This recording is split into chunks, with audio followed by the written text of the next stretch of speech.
Assalamualaikum warahmatullahi wabarakatuh.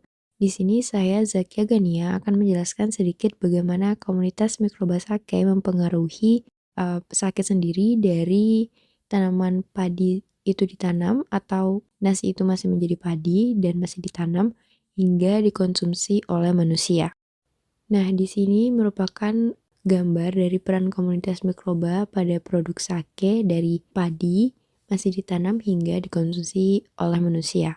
Selanjutnya kita masuk ke komunitas mikroba pada padi. Nah, pada tanaman sendiri, terutama pada tanaman padi sebagai subjek di pembahasan kali ini, yang pertama itu ada filosfer, lalu rhizosfer, dan juga endosfer. Nah, filosfer pada padi itu dihuni oleh berbagai mikroba. Pada umumnya yang ditemukan pada padi itu meliputi Pseudomonas, Bacillus, Staphylococcus, dan Micrococcus untuk bakteri sendiri. Nah, untuk jamur itu seperti Aspergillus dan Penicillium.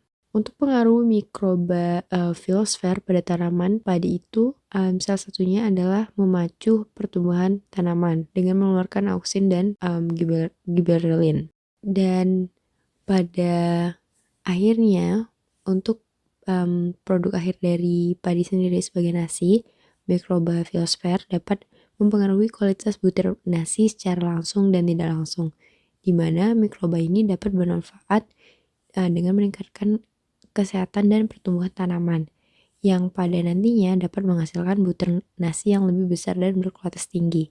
Selain itu, mikroba pada bagian filosfer atau bagian terluar dari tanaman itu dapat mempengaruhi kandungan nutrisi dalam butir padi seperti peningkatan kandungan protein dan vitamin serta pengurangan stres abiotik.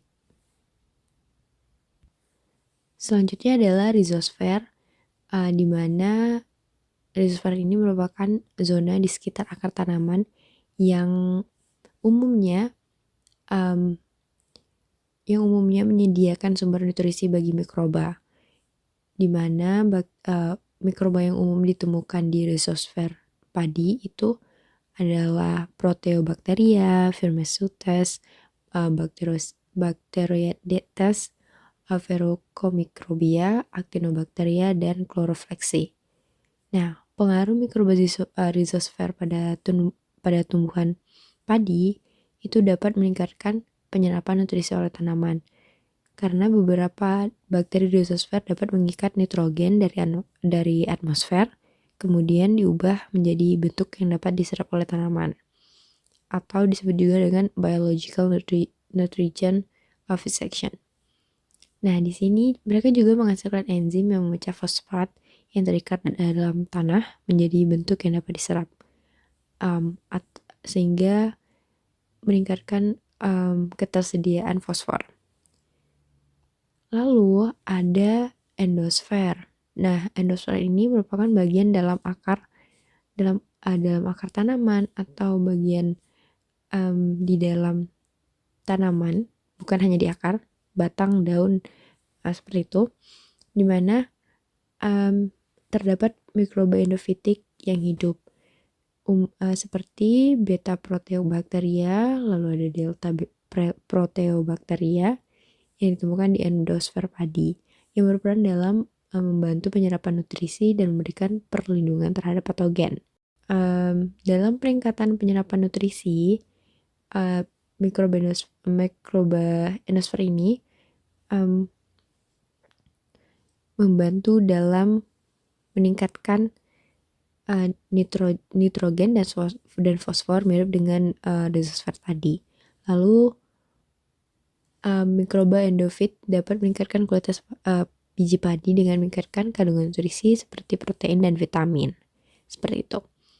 Dan juga dapat menjaga dari kontaminasi patogen sehingga terjadi masalah seperti penurunan kualitas biji, racun mikotoksin, maupun penurunan daya simpan biji. Selanjutnya kita masuk ke pembuatan sake. Pada pembuatan sake, umumnya itu melibatkan 3 jenis mikroba. Yang pertama itu Aspergillus oryzae yang merupakan mold dari proses koji. Lalu kedua itu Saccharomyces cerevisiae atau yeast.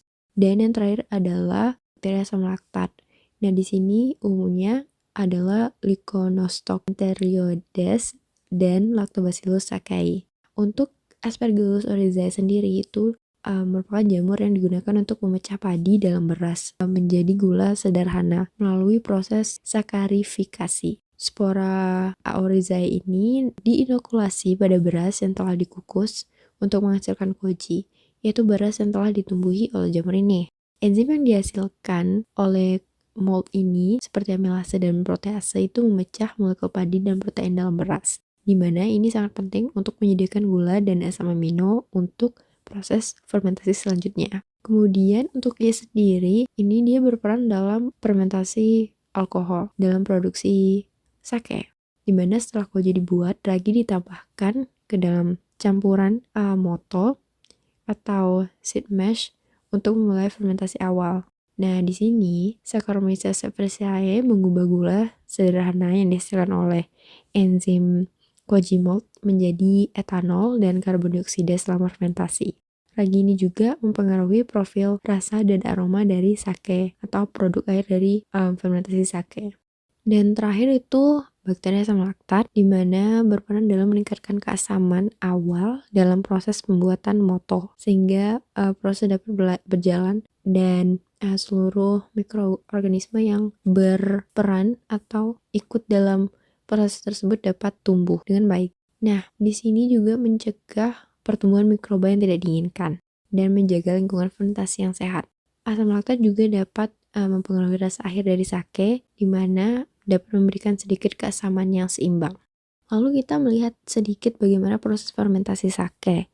Nah, untuk fermentasi sake sendiri itu dimulai dengan polishing, lalu steaming. Nah, di sini beras dipoles untuk menghilangkan lapisan luar yang mengandung protein dan lipid yang dapat mempengaruhi rasa sake. Kemudian dicuci, dikukus, dan didinginkan untuk proses pembuatan koji. Nah, pada pembuatan koji ini, beras yang telah dikukus itu diinokulasi dengan spora tadi atau mold dan dibiarkan beberapa hari sehingga membentuk lapisan koji. Di proses ini juga terbentuk enzim yang nantinya digunakan oleh yeast dalam proses moto. Nah, di proses moto itu, pembuatan seed mash, koji, air, dan ragi Saccharomyces cerevisiae itu ditambahkan atau dicampur sehingga membuat moto.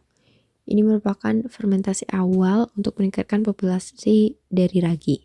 Kemudian kita masuk ke fermentasi utama yaitu moromi, di mana moto ditambahkan ke dalam tangki fermentasi bersama dengan lebih banyak koji. Nah, kojinya ditambah air juga lagi dan beras yang udah dikukus. Proses ini tuh berlangsung selama beberapa minggu hingga ragi mengubah gula menjadi alkohol. Kemudian terakhir itu adalah penyaringan dan penyelesaian dari proses ini. Nah, setelah fermentasi selesai, campuran disaring untuk kemudian dipisahkan cairannya dari padatan atau lees. Nah, cairan yang dihasilkan ini merupakan fresh sake atau sake mentah.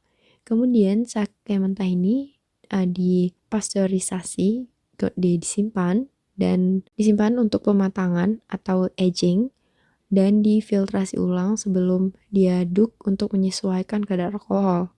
Diisi dalam botol atau bottling dan dipasteurisasi lagi sebelum dapat dikonsumsi atau didistribusikan. Nah, dari proses tersebut, sake memiliki manfaat kesehatan holistik termasuk membantu mengobati berbagai penyakit. Nah, asam amino yang diperkaya dalam sake hasil dari proses fermentasi dan modifikasi enzimatik berkontribusi pada rasa unik sake dan kelompok peptida priglutamil yang dihasilkan. Kemudian, protein dalam sake tidak hanya berkontribusi terhadap rasa dan aroma ataupun kekeruhan dari minuman sake, tetapi juga berubah menjadi metabolit kecil yang memberikan manfaat kesehatan, termasuk efek ansiolitik dan peningkatan kualitas tidur. Dari komunitas mikroorganisme tadi juga membuat dalam sake ini memiliki antioksidan yang dapat mengurangi risiko stroke pada konsumen, di mana sebagian besar khasiat ini berasal dari ragi maupun aktivitas koji tadi yang memberikan dampak positif pada tingkat sel. Selain itu, mikroba atau mikrobioma pada sake memperbaiki hubungan mikroba dengan sistem kekebalan dan epithel usus, serta dapat membantu mengobati autisme dan gangguan terkait hubungan usus otak, sehingga terbukti dapat berkontribusi dalam meringankan gangguan kejiwaan seperti panik, kecemasan, depresi, maupun perubahan fungsi otak akibat sindrom iritasi usus besar.